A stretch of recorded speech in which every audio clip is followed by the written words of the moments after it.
वालों कैसे हो।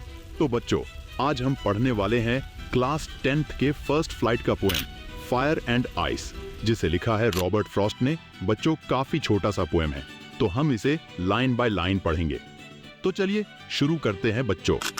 इस पोएम में ऑथर बात करते हैं दुनिया के अंत की। उनका मानना है कि जिस चीज का जन्म हुआ है उसका अंत निश्चित है। वो बताते हैं कि सबका मानना है कि इस दुनिया का अंत एक ना एक दिन हो जाएगा। कुछ लोग मानते हैं कि इस दुनिया का अंत फायर से होगा और कुछ लोग मानते हैं कि आइस से होगा। बच्चों, यहाँ फायर का मतलब है डिजायर्स यानी इच्छा, और आइस का मतलब है हेट्रेड यानी एक दूसरे के प्रति नफरत। ऑथर फर्स्ट स्टैंजा में लिखते हैं, some say the world will end in fire, some say in ice. From what I have tasted of desire, I hold with those who favour fire, यानी कि बच्चों, इस स्टैंजा में ऑथर कहते हैं कि कुछ लोग कहते हैं कि इस दुनिया का अंत फायर यानी लोगों की इच्छाओं से होगा, और कुछ लोग कहते हैं कि नहीं, दुनिया का अंत फायर से नहीं, आइस यानी नफरत से होगा। लेकिन जहां तक मुझे फायर यानी लोगों की इच्छाओं के बारे में पता है, मुझे लगता है कि इस दुनिया का अंत नफरत से ज्यादा लोगों की सोच से होगा। इसीलिए मैं फायर की तरफ हूं। मतलब कि बच्चों, तुम सोचो, इस दुनिया में कई तरीके के लोग रहते हैं जिनकी अलग अलग सोच है। कुछ लोग के अच्छे विचार है तो कुछ लोगों के बुरे। अब तुम ही सोचो, सबके विचार सही होने लगे तो क्या होगा। इस तरह से तो दुनिया खत्म हो जाएगी। बच्चों, एक मूवी है जिसमें इस कॉन्सेप्ट को बहुत अच्छे से समझाए है। उसमें होता यह है कि हीरो अपने लाइफ से बहुत परेशान होता है, जिसके कारण भगवान उसे एक दिन का भगवान बना देते हैं।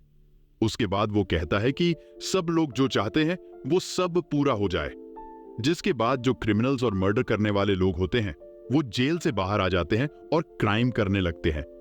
अगर आपने मूवी देखी है तो आप कमेंट में नाम लिख सकते हैं, मैं उसे पिन कर दूंगा।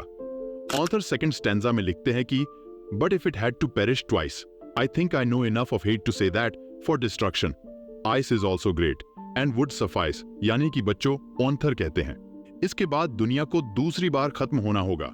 तो मुझे लगता है आइस यानी नफरत के पास भी उतनी ताकत है जितनी फायर के पास थी। यानी कि बच्चों, मान लो अगर दुनिया फायर से नहीं खत्म होती, बच जाती है, तो उसे आइस यानी नफरत दोबारा खत्म करने के लिए सक्षम है। बच्चों, हम जानते हैं कि इस दुनिया में जितने भी लोग रहते हैं उनके अंदर किसी न किसी के प्रति नफरत है।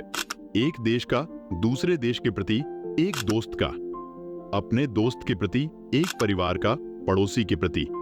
और इन्हीं सब कारणों से ही जगह जगह पर दंगे होते हैं जो कि इस संसार को आसानी से खत्म कर सकते हैं, क्योंकि इन्हीं नफरतों की वजह से वर्ल्ड वॉर फर्स्ट और सेकंड जैसी चीजें होती हैं।